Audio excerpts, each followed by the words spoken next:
किसान भाइयों, इस भाग में जानिए अदरक और हल्दी में लगने वाले प्रमुख रोग के बारे में। क्या है यह रोग, कौन कौन से हैं इन रोगों के लक्षण और कैसे करें उपचार, जानिए हमारे विशेषज्ञ के माध्यम से, जिसका नाम है मसाला फसलों में लगने वाले प्रमुख रोग, भाग 1।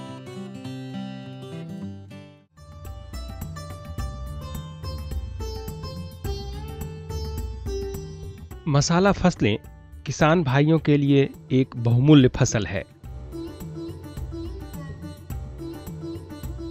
इसलिए आज हम किसान भाई को मसाला फसलों में लगने वाले प्रमुख रोगों एवं उनके प्रबंधन के बारे में बता रहे हैं, ताकि किसान भाई समय रहते मसाला फसलों में लगने वाले रोगों से अवगत होकर इन्हें बचा सकें और अधिक से अधिक लाभ उठा सकें। सबसे पहले हम बात करते हैं अदरक के बारे में। भारत में उगाई जाने वाली मसाला फसलों में अदरक का मुख्य स्थान है। बिहार में इसकी खेती नकदी फसल के रूप में की जाती है। इसकी खेती में सबसे अधिक खर्च बीज यानी अदरक के गांठ पर होता है। प्रति हेक्टेयर अदरक की खेती करने पर करीब 1 लाख से 1.25 लाख रुपए की खर्च आती है, जबकि आय करीब 2.5 लाख से लेकर 3.5 लाख रुपयों की होती है। अगर खेती के लागत को घटा दिए जाए तो शुद्ध मुनाफा करीब 2.5 से 2.25 लाख रुपये की होती है। भारत में उत्पादित अदरक का लगभग 15% भाग निर्यात किया जाता है, जिससे करोड़ों रुपए की विदेशी मुद्रा प्राप्त होती है। यही नहीं, अदरक औषधीय गुणों के कारण भी काफी प्रसिद्ध है। इससे निकाले गए तेल, दवाइयाँ, मिठाइयाँ, पेयजल और श्रृंगार के वस्तुओं में इस्तेमाल किया जाता है। चलिए, इसके महत्व को जानने के बाद हम बात करते हैं इसमें लगने वाले रोगों के बारे में। किसान भाइयों, आप जानते हैं कि हम लोगों के भोजन में एक मसाले का भी स्थान है। मसाला का उपयोग हमारे जीवन में स्वाद एवं रोग रोधी के लिए आवश्यक है। तो किसान भाइयों, ये हमारे जो फसल हैं हमारे खेत में लगते हैं, तो जहाँ हम लगाते हैं हमारा फसल स्वस्थ रहे। लेकिन कभी कभी ऐसा होता है कि हमारा फसल जो है रोग ग्रसित हो जाता है। किसान भाइयों, आप देखेंगे कि जो हम अदरक का फसल लगाए हैं वो हम बीज से नहीं लगाते हैं। उसका एक गांठ होता है, राइजोम होता है, जिससे हम ज़मीन में डाल देते हैं तो उसमें अंकुरन आ जाता है।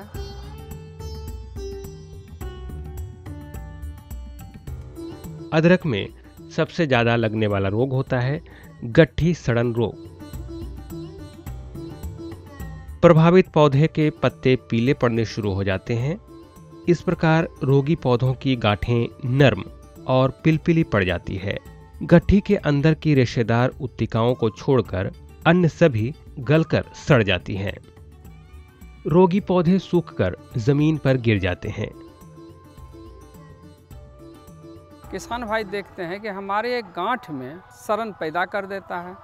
जब पौधा लगाते हैं तो वह हमारा पौधा 100% 100 में 100 पौधा हमें नहीं दिखाई पड़ता है, नहीं उगता है, नहीं जन्म लेता है। इसका क्या कारण है? हमारे पौधों जो गांठ जो लगाए थे उस गांठ में ही सड़न रोग मौजूद है, जिसके कारण हमारा पौधा अंकुरन नहीं हुआ। और अगर पौधा हम लगा भी देते हैं, पौधा हो भी जाता है, तो उसमें क्या देखते हैं कि गांठ सड़ जाता है, जिसके कारण पौधे हमारे सूख जाते हैं। तो बाद में पौधों में जो ज़मीन में जो हमने गांठ लगाया, उसके बाद पौधा जो उगा वह कुछ दिन के बाद देखते हैं सड़ जाता है, सूख जाता है। ऐसा किसके कारण होता है? तो हमारे ज़मीन में बहुत फफूंद है, जो हमारे गांठ में यह रोग लग जाता है और हमारा गांठ को सड़ा देता है। गांठ सड़ने के कारण हमारा जो पौधा था वो भी मुरझा जाता है, सूख जाता है, मर जाता है। अतः किसान भाई, गांठ सड़न दो अवस्था में हमें देखते हैं लगता है। एक तो जब फील्ड में था वहाँ, और दूसरा जब हम उसको संग्रहित करते हैं खेत से अपने घर में ले जाते हैं, देखते हैं वहाँ भी गांठ का सड़न होता है। गांठ सड़न में हमें देखते हैं क्या, वह गांठ सूख के बहुत छोटा हो जाता है। अगर वह गांठ अगर सड़न नहीं होता तो हमारा जो गांठ का खारने के समय अवस्था रंग रूप वही रहता। तो गांठ का सड़न हमारे पौधे पर किस तरह से दिखाई पड़ेंगे, तो वो वहाँ पर पौधे पीला हो जाता है, पीला होने के बाद सूख जाता है और वह मर जाता है।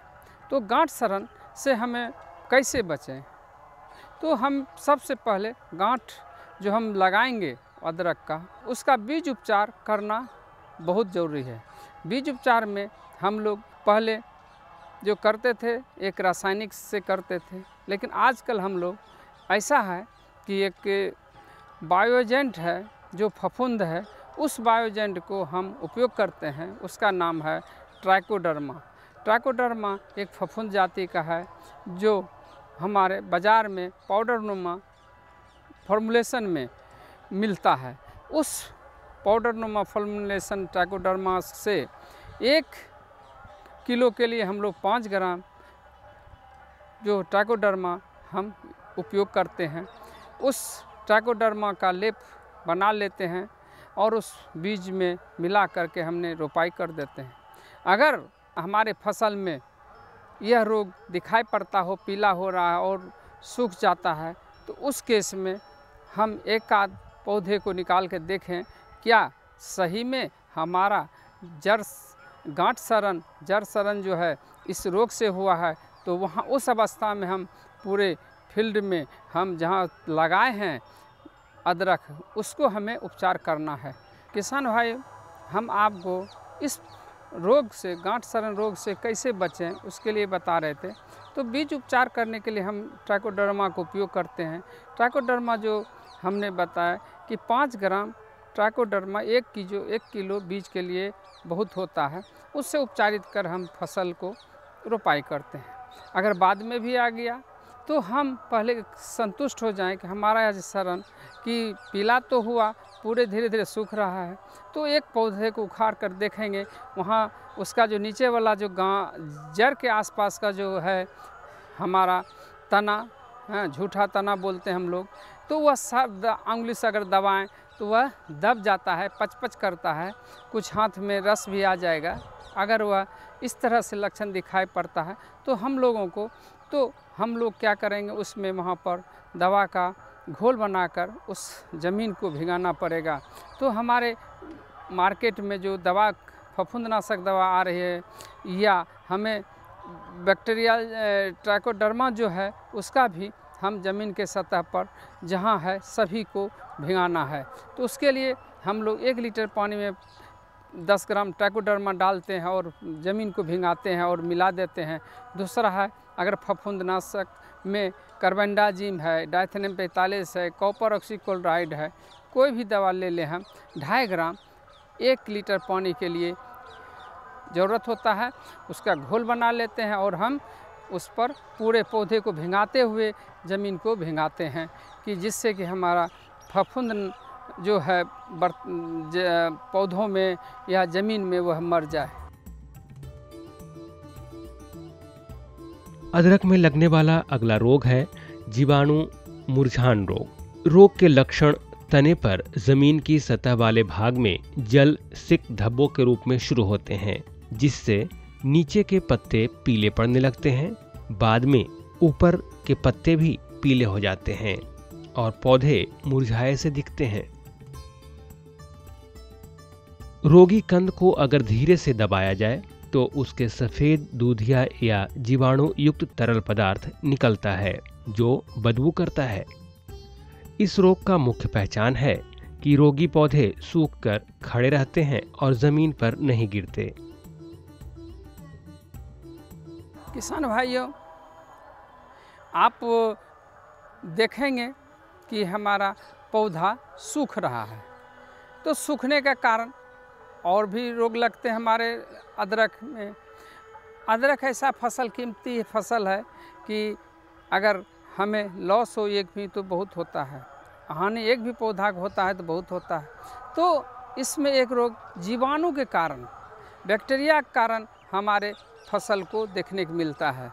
यह जो है जीवाणु झुलसा तो देखेंगे कि लक्षण कैसे पहचाने गया जीवाणु झुलसा है। जब यह लक्षण पौधे पर आता है तो देखते हैं कि उस पौधे का पीलापन हो जाता है। पीलापन होने के बाद वह पत्तियां जो है मुड़ कर गोल हो जाती हैं। तो गोल होना, सिकुड़ना और वह पीला होना हमारा यह पौधे का लक्षण है कि बैक्टीरियल विल्ट है। हमने फफूंदनाशक दवा को छीटा, उससे हमें उसमें फ़ायदा नहीं होता। तो उसके लिए हम लोग कहते हैं कि इस रोग से बचने के लिए, विल्टिंग के लिए, विल्ट जो मुरझा रहा है, जो पौधा हमें मुरझा के सूख जाता है, जिसके कारण हमारा फसल पूरे बर्बाद हो रहा है, इसके लिए हम लोग कॉपर ऑक्सीक्लोराइड के साथ साथ हम लोग स्टेप्टोसाइक्लिन की जो दवा आती है पौच, उसका उपयोग करते हैं। हम 100 ग्राम कॉपर ऑक्सीक्लोराइड 50 से 60 लीटर पानी में एक पौच दवा को डाल देते हैं, जो 6 ग्राम की दवा आती है, प्लस 100 ग्राम कॉपर ऑक्सीक्लोराइड का मिश्रण तैयार कर लेते हैं, जो हमें ज़मीन में और बीज उपचार जब करते हैं तो उसमें डुबा देते हैं। तो बीज को डुबा करके भी हम सेम इसी दवा से बीज को डुबा करके हमें रोपाई करनी चाहिए। दूसरा है कि हमको इस घोल से फसल को हमें भिगाना चाहिए, छिड़काव करना चाहिए और पूरा इतना छिड़काव हो कि हमारा पौधा भी उस छिड़काव से भीग जाए और साथ साथ हमारे ज़मीन के सतह पर हमारे साथ फसल को सुरक्षित रखे। तो किसान भाइयों देखते हैं जीवाणु उकठा जो है, जीवाणु के कारण जो मरता है, इसके लिए हमें दवाई का उपयोग करना अति आवश्यक है। हमारे बिहार में जीवाणु उकठा जो रोग है बहुत मात्रा में मिलता है, इसलिए हम अनुशंसा करते हैं कि आप अवश्य ही कम से कम इस दवाई का उपयोग कर आप जरूर फसल को लगाएं। किसान भाइयों, ये तो रही बात अदरक में लगने वाले प्रमुख रोगों के बारे में। अब हम बात करते हैं हल्दी के बारे में। हल्दी बिहार की प्रमुख मसाला फसल है। क्षेत्रफल और उत्पादन में इसका प्रथम स्थान भी है। हल्दी का उपयोग हमारे भोजन में नित्य किया जा रहा है। यही नहीं, सभी धार्मिक कार्यों में हल्दी का मुख्य स्थान प्राप्त है।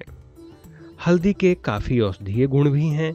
इसका उपयोग दवा और सौंदर्य प्रसाधनों में भी हो रहा है। हल्दी के निर्यात से भारत को करोड़ों रुपए की विदेशी मुद्रा भी प्राप्त होती है। यह एक नकदी फसल है जिसके प्रति हेक्टेयर खेती करने पर 60 से 80 हजार रुपये खर्च होता है और उत्पादन खर्च हटा दिया जाए तो 60 से 80 हजार रुपयों की शुद्ध मुनाफा होती है।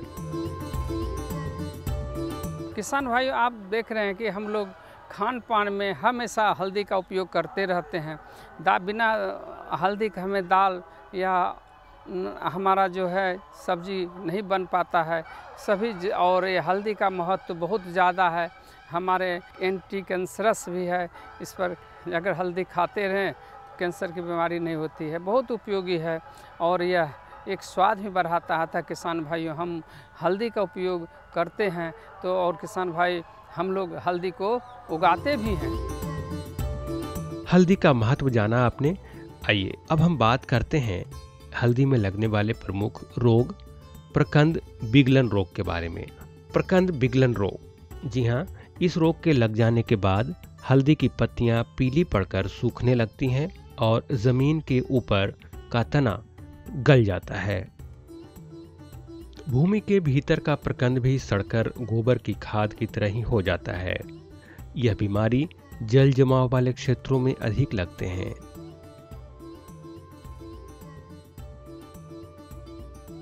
तो उगाने के क्रम में हम देखते हैं कि हमारा जो उत्पादन होना चाहिए वह उत्पादन हो नहीं पाता है।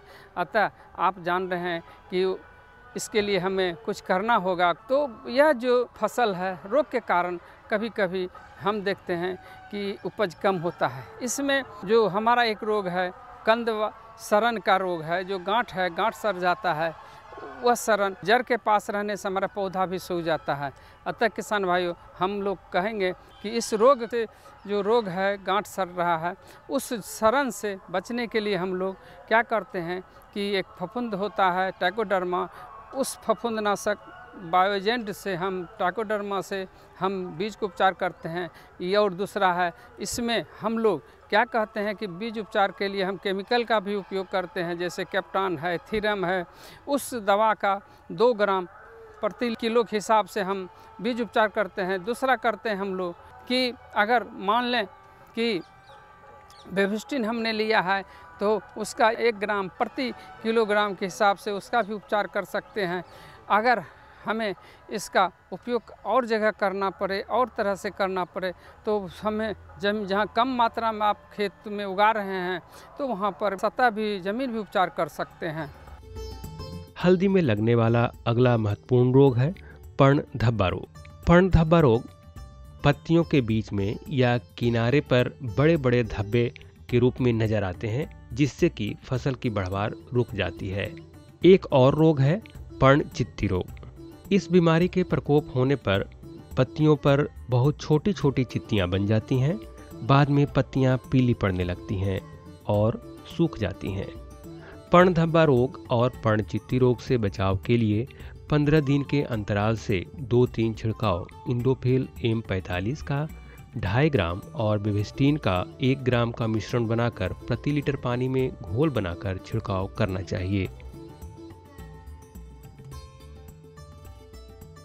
किसान भाइयों, आप देखते हैं कि हमारे पत्ती में बहुत कुछ धब्बे आ जाते हैं। वो धब्बा जो है भूरा रंग का होता है और उसका कुछ आकार नहीं रहता है, तो छोटा छोटा होता है लेकिन आकार नहीं रहता है। अगर यह धब्बा कुछ दिन होता है तो वह वृद्धि करके बड़ा हो जाता है। और यह भूरा धब्बा देखेंगे कि शुरू में थोड़ा सा बीच में हल्का उजला भी हो जाता है, लेकिन बाहर इसका धब्बे में भूरापन लिए रहता है। किसान भाइयों, अब देखिए यह धब्बा इतना भयंकर रोग है, यह धब्बा इतना पूरा पत्ती को देता है कि झुलस जाता है, पत्ती हमारा झुलस जाता है। यह रोग एक फफूंद होता है जो टेफ्रिना कहलाता है। वह फफूंद हमारे पत्ती को आक्रांत करता है और यह पत्ती हमारा झुलस जाता है। किसान भाइयों, देखेंगे कि आपके इतने फसल अच्छे थे और जैसे से यह रोग लगता है देखते हैं वह झुलस जाता है। तो किसान भाई, कन्फ्यूजन क्या होता है, शंका क्या होता है, जो हम काम कर रहे थे, जो हमारा फसल था वह स्वस्थ है और बूढ़ा अब फसल कटने की अवस्था माने जा रहा है, इसीलिए इस तरह से रोग हो गया। तो ऐसी बात नहीं है किसान भाई, आप यह सब महसूस कीजिएगा, अगर यह रोग नहीं लगता तो आपके फसल और दिन होते और उसके बाद वह सूखता तो हमारे अंदर में गांठ जो है, जो बन रहा था, उसमें वृद्धि होता, अधिक बढ़ता। तो किसान भाई, इस रोग से बचा लिया जाए तो हमारे फसल में कम से कम 1/3 उपज जरूर बढ़ जाएगा।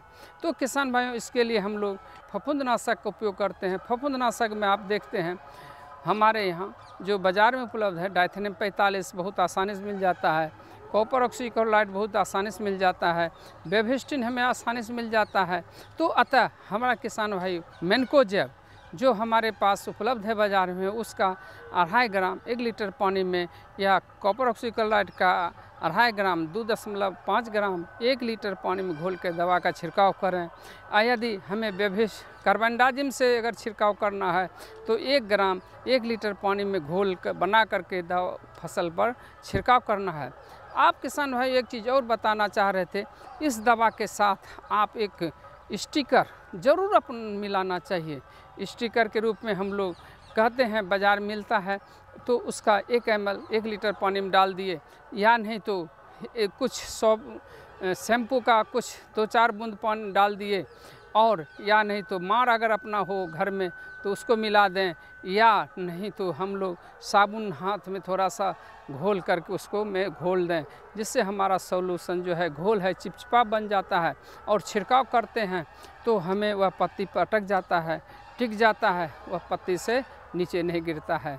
अतः किसान भाइयों, आप जो इस पत्र लांछन जो देखे, यह बहुत भयंकर बीमारी है, इसका उपचार करना अवश्य है। लेकिन किसान भाइयों, ध्यान देंगे कि दवा का मात्रा सही हो और छिड़काव इतना हो कि पानी जो है पौधे से नीचे गिरने पर की स्थिति में आ जाए, तब तक छिड़काव करना चाहिए। तो किसान भाइयों, जाना आपने इस भाग में अदरक और हल्दी में कौन कौन से प्रमुख रोग लगते हैं, साथ ही इसके पहचान और निदान के उपाय को भी आपने विस्तार से जाना। अगले भाग में जानिए धनिया, लहसुन और मेथी में लगने वाले प्रमुख रोगों के बारे में। इन रोगों के पहचान और निदान क्या है, कैसे बचाएं इन रोगों से अपने फसल को, जानिए अगले भाग में।